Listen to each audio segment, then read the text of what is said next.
오늘 아침에 우리에게 주시는 하나님의 은혜의 말씀은 로마서 1장 13절에서 15절까지의 말씀입니다. 다 같이 합독하도록 하겠습니다. 형제들아, 내가 여러 번 너희에게 가고자 한 것을 너희가 모르기를 원치 아니하노니 이는 너희 중에서도 다른 이방인 중에서와 같이 열매를 맺게 하려 함이로되 지금까지 길이 막혔도다. 헬라인이나 야만이나 지혜 있는 자나 어리석은 자에게 다 내가 빚진 자라. 그러므로 나는 할 수 있는 대로 로마에 있는 너희에게도 복음 전하기를 원하노라. 아멘. 형제들아 라고 사도 바울께서 부르고 계세요. 만약에 1장 1절을 형제들아 라고 1장 1절을 시작했다면 그것은 로마 교인들의 마음에 감동적으로 다가가지 않았을 겁니다. 사도 바울은 지금 자기가 누구인지, 자기가 전하는 복음이 무엇인지, 그리고 자기가 무엇을 위해서 기도했는지, 왜 로마 교회에 가고 싶었는지를 지금 매우 정교하게 그리고 절절하게 표현하고 있어요. 그리고 드디어 1장 13절에 형제들아 라고 말할 수 있는 준비가 된 것입니다. 성경은 이 형제들이라는 호칭 하나도 의미 없이, 낭비함이 없이 가장 적절한 곳에 이 형제들아 라고 부르고 있다는 것을 우리가 볼 필요가 있습니다. 사랑하는 성도 여러분, 우린 예수 그리스도의 피로 인하여 형제 자매가 되었습니다. 믿으십니까? 우리는 뉴 패밀리가 된 거예요. 예수 그리스도 때문에 우리는 새로운 가족입니다. 이것을 진심으로 믿으실 수 있게 간절히 축원합니다. 하나님의 뜻대로 행하는 자라야 내 모친이요, 내 형제요, 내 자매다 라고 주님께서 마가복음 3장에 말씀하셨어요. 우리가 멀리 이민 땅에서 지금 미국에 살면서 어쩌면 이 애틀랜타에 형제 자매가 없으시고 부모가 안 계신 분들 계실지도 몰라요. 그렇지만 우리 예수 그리스도의 피를 나눠 가진 가족입니다. 믿으십니까? 그렇기 때문에 교회 안에서 우리가 다투는 것은 이 말씀을 정면으로 우리가 믿지 않고 거절하는 것과 같습니다. 우리의 형제 자매라는 것을 항상 기억하실 수 있게 간절히 축원합니다. 교회 내에서 연약하고 어리석은 다른 지체들이 있을 수 있고, 그리고 우리 역시 그 중에 하나입니다. 근데 다른 성도들을 대할 때 우리가 저지가 아니라 brothers and sisters, 나는 형제요 자매라는 관점을 항상 지키실 때 온유함으로 피차 대할 수 있다는 것을 기억하실 수 있게 되기를 바랍니다. 형제들아, 내가 여러 번 너희에게 가고자 한 것을 너희가 모르기를 원치 아니하노니 이는 너희 중에서도 다른 이방인 중에서와 같이 열매를 맺게 하려 함이로되 지금까지 길이 막혔도다. 지금까지 길이 막혔도다. 그럼 도대체 뭐가 사도 바울께서 로마에 가는 길을 막았을까요? 로마서 15장 22절에서 23절을 보시면 이렇게 말씀합니다. 그러므로 또한 내가 너희에게 가려 하던 것이 여러 번 막혔더니 이제는 이 지방에 일할 곳이 없고 여러 해 전부터 언제든지 서바나로 갈 때 너희에게 가려는 원이 있었으니 라고 로마서 15장 22절에서 23절은 밝히고 있습니다. 사도 바울이 로마에 가고자 여러 번 시도하였지만 여러 해 동안 그 길이 막혔습니다. 그런데 그 길이 막혔던 것이 왜 그런고 하니 이제야 비로소 이 지방에 일할 곳이 없게 되었다라고 말하고 있다는 사실입니다. 이 의미는 사도 바울께서 지금 로마서를 기록하고 있는 시점이 3차 선교 여행의 막바지에 고린도에서 로마서를 몇 달 머무는 동안에 쓰신 겁니다. 사도 바울께서 소아시아와 유럽의 일부분에 복음을 증거하고 있었고 이제 그 지역에서는 더 이상 일할 곳이 없다. 복음이 다 전파되었기 때문에 이제 로마에 갈 준비가 된 것이다. 이렇게 말씀하고 있는 거예요. 그 전에는 이 소아시아 유럽 인근에 아직 복음이 전달되지 않은 곳이 있는 고로 이것을 마치기까지는 내가 길이 막혔다. 사도 바울은 이런 의미로 말씀하고 있는 것입니다. 아직까지 이곳에 복음을 증거해야 될 나의 사명이 있기 때문에 로마에 여러 해 동안 가기를 원했지만 갈 수가 없었던 것입니다. 라고 사도 바울이 말씀하고 있는 것입니다. 해야 될 일이 남아있기 때문에 또 다른 일을 시작할 수 없다. 이렇게 사도 바울이 말씀하고 있는 것이죠. 저는 이 말씀 우리가 깊이 생각해 볼 필요가 있다고 봅니다. 내가 지금 있는 자리에 내가 아직 해야 될 일이 혹시 있지는 않은가 염두에 두실 수 있게 되기를 바랍니다. 14절을 보시면 사도 바울께서 이렇게 말씀합니다. 다시 한번 봉독하겠습니다. 헬라인이나 야만이나 지혜 있는 자나 어리석은 자에게 다 내가 빚진 자라. 내가 빚진 자라라고 말하고 있어요. 로마서 8장 12절을 보시면 그러므로 형제들아 우리가 빚진 자로다. 로마서 1장 14절은 내가 빚진 자라라고 말하는데 로마서 8장 12절은 우리가 빚진 자로다 라고 말하면서 이 빚진 자라는 이 정체성은 사도 바울에게만 국한된 것이 아니라 모든 그리스도인들이 가져야 되는 정체성이 나는 빚진 자입니다 라는 것입니다. 빚진 자 의식을 가지고 계십니까? 빚지고 산다는 게 얼마나 힘든 일인지 아시죠? 모르고 계신 분 계세요? 이게 참 괴로운 것이잖아요. 이민 생활하면서 카드빚, 빌 밀린 거 많고 빚진다는 거 영 찜찜한 일입니다. 다른 사람에게 어쩔 수 없이 손 벌려야 되는 일 있잖아요. 참 그런 얘기 하기 어려워요. 그런데 어쩔 수 없어서 하는 경우들이 있잖아요. 그런데 갚으려고 해도 영 사정이 여의치 못해서 때맞춰 갚지 못하고 또 나에게 빌려준 사람도 사정이 여의치 못한데 그거 제때 못 갚으면 참 민망하고 안타까운 노릇이 아닐 수 없습니다. 빚지고 산다는 것 참 괴롭고 고통스러운 일이에요. 사도 바울은 지금 복음에 빚진 자라. 그 채무를 변제하지 않고서는 빚지고선 두 다리 뻗고 못 자는 거잖아요. 두 다리 뻗고 못 잘 만큼 마음에 막중한 책임을 느끼고 있다라고 사도 바울이 지금 말하고 있는 것입니다. 헬라인이나 야만이나 라는 말은 모든 사람을 통칭하는 말이에요.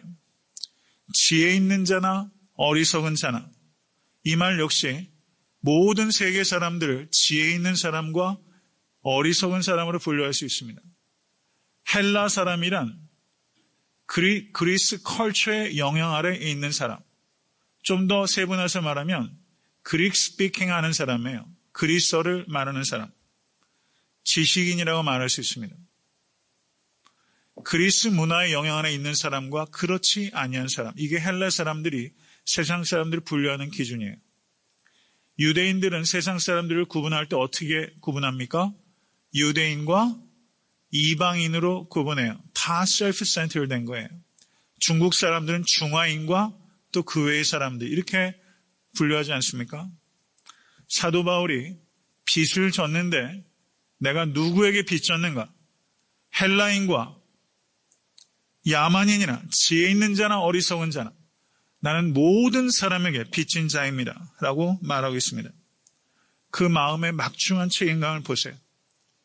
예수님을 아직 알지 못하는 영혼을 보면 사도 바울은 내가 저 사람에게 빚졌는데 하는 생각이 드는 거예요.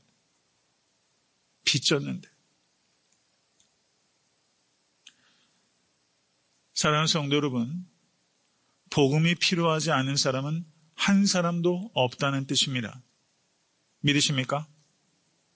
헬라인이나 야만이나 지혜 있는 자나 어리석은 자나 세상에서 가장 비참해 보이는 사람이나 세상에서 가장 훌륭해 보이는 사람이라 할지라도 예수가 필요하지 않은 사람은 단 한 사람도 없습니다. 그것은 죄인이 아는 사람은 한 사람도 없기 때문입니다. 믿으십니까? 모든 사람의 공통점은 단 한 가지예요. 그것은 무엇입니까? 죄인이라는 사실입니다. 믿으세요? 우리는 지금 이 자리에 다 한국 사람이잖아요. 에이시안이잖아요. 우리의 공통점은 여러 가지가 있죠. 그러나 이것은 우리만의 공통점이에요. 모든 사람들 전 세계인의 공통점은 무엇입니까? 모든 사람이 죄를 범하였음에 하나님의 영광에 이르지 못하더니 이것이 모든 사람들을 정의하고 있는 거예요. 모두 죄인입니다. 믿으십니까? 이 죄라는 것은 도덕적인 용어가 아닙니다. 죄라는 것은 실정법을 어긴 거나 아니면 윤리적인 차원에서 얘기하는 게 아니에요. 하나님을 알지 못하고 하나님을 사랑하지 아니하고 하나님의 뜻대로 살지 않는 것이 죄입니다. 믿으십니까? 하나님을 알지 못하는 모든 사람들은 단 한 가지 공통점이 있는데 그것은 죄인이라는 사실입니다. 예수님을 믿지 아니하는 결과는 무엇입니까? 죽으면 무로 돌아가는 것이 아닙니다. 죽으면 영생에 있고 영벌이 있습니다. 믿으세요? 이 사실을 정말 믿는다면 복음을 증거하지 않는다는 것은 우리의 믿음을 우리가 스스로 거부하고 부인하는 결과를 낳게 되는 것입니다. 침묵하는 죄라고 할 수 있는 것입니다. 복음을 증거하지 않는 것은 죄를 범하는 것이라는 것을 깊이 생각하실 수 있게 간절히 바랍니다. 복음은 전해도 되고 전하지 않아도 되는 것이 아니라 복음을 전하지 않는 것은 침묵하는 죄를 범하는 것입니다. 정말 복음이 아니면 죽을 수밖에 없다는 것을 우리가 믿는다면 어떻게 증거하지 않을 수 있겠습니까? 사랑하는 성도 여러분, 예배에 성공하실 수 있게 주님으로 간절히 축원합니다. 그런데 예배에 성공했다는 의미는 무엇입니까? 그것은 이 성전 안에서만 예배를 거룩하게 드리면 예배에 성공했다. 그렇게 말할 수 없는 것입니다. 예배는 하나님의 이름을 찬양하는 것입니다. 맞습니까? 전도는 하나님의 이름을 증거하는 것입니다. 우리가 진정으로 예배에 성공했다면 나만 예배 드릴 수 없습니다. 하나님을 예배하지 않는 많은 사람들을 그리스도께로 인도하여 하나님을 예배하는 사람으로 이 자리에 부르지 않고는 견딜 수 없는 것입니다. 예배의 성공은 그러므로 전도하는 것을 통해서 진정으로 나타나게 될 수밖에 없다는 것을 깊이 생각하실 수 있게 간절히 바랍니다. 나는 예배하면서 너무 좋은데 하나님을 예배하지 못하는 다른 사람들을 보면서 안타까운 마음을 내가 전혀 갖고 있지 않다면 우리의 예배는 위선적이고 그리고 가증한 것일 수밖에 없는 것입니다. 삶의 자리에 나가셔서 전도하심으로 예배자를 부르시는 여러분과 제가 될 수 있게 되기를 주님의 이름으로 간절히 축원합니다. 한 목사님께서 설교 가운데 이런 이야기를 하셨어요. 목사님이 아시는 그 장로님이 한 분 계시는데 사업을 하시다가 부도가 나서 그 감옥 생활을 부득불 하실 수밖에 없었대요. 이 사업하신 분들은 참 이게 살오는 판이라고 그러시더라고요. 네. 감옥에 나와서 다시 사업을 시작하셨는데 하나님께서 그 사업에 은혜를 베푸셔서 많은 실적이 있었던 모양이에요. 근데 이 목사님께서 이 장로님을 아셨을 때는 이 사업이 승승장구할 때였답니다. 그런데 이 장로님이 이제 제법 돈이 있으신데 10여 평밖에 안 되는 아파트에 사시고 그리고 차도 제일 소형 자동차를 타고 다니시더래요.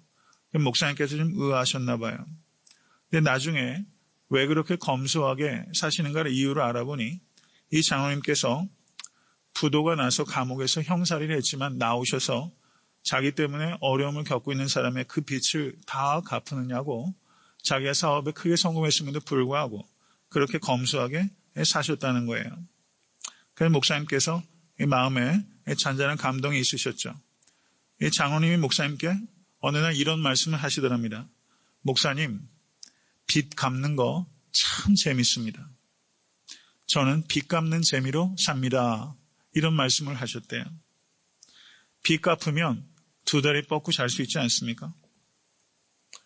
빚 갚는 거 참 재밌습니다. 1장 15절을 한번 보십시오. 사도 바울이 그러므로 나는 할 수 있는 대로 로마에 있는 너에게도 복음 전하기를 원하노라. 로마에 가서 할 수 있는 대로, 할 수 있는 대로. 여러분 이 표현을 기억하십시오. 영어로는 I am ready, I am willing to 이런 뜻입니다. 할 수 있는 대로, I am eager to. 나는 너무나 간절히 이렇게 하고 싶습니다. 할 수 있는 대로의 마음을 품으신 여러분과 제가 될 수 있게 간절히 바랍니다. 오늘 하루 예배당을 나가시면 빚 갚으러 가세요. 빚쟁이 만나러 가실 수 있게 간절히 바랍니다. 빚 갚는 재미가 이 성도의 재미예요. 헬라인이나 야만인이나 지혜 있는 자나 어리석은 자나 다 내가 빚진 자로다. 아멘. 여러분 오늘 빚 갚는데 성공할 수 있기를 간절히 바랍니다. 매일매일이 빚 갚는 날 되실 수 있기를 바라요. 빚을 청산하세요. 편안하게 두 다리 뻗고 주무실 수 있기를 바라요. 저는 이 전도에 대한 부담을 많이 갖기 시작했어요. 특별히 그 이민교회 그리고 현대 한국교회가 요즘에 어떻습니까?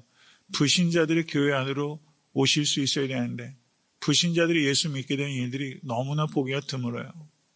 이것은 참 안타까운 일이고 그리고 우리가 깊이 생각해야 될 부분을 생각해요. 저는 그래서 내년에 2014년도에는 각 목장별로 이 불신자들을 전도하는 일들, 교회에서 총력 전도 주일 해가지고 막 큰 이벤트하고 그 다음 주에는 몇 사람 있지도 않고 이렇게 너무 에너지를 소모하는 일들 계속 많이 반복하잖아요. 그래서 저는 한 가정이 됐든 두 가정이 됐든 10가정이 됐든 불신자를 전도하는 일에 교회의 총력을 기울이고 그들을 위해서 기도하고 그리고 정말 제가 예전에 뭐라고 말씀드렸습니까?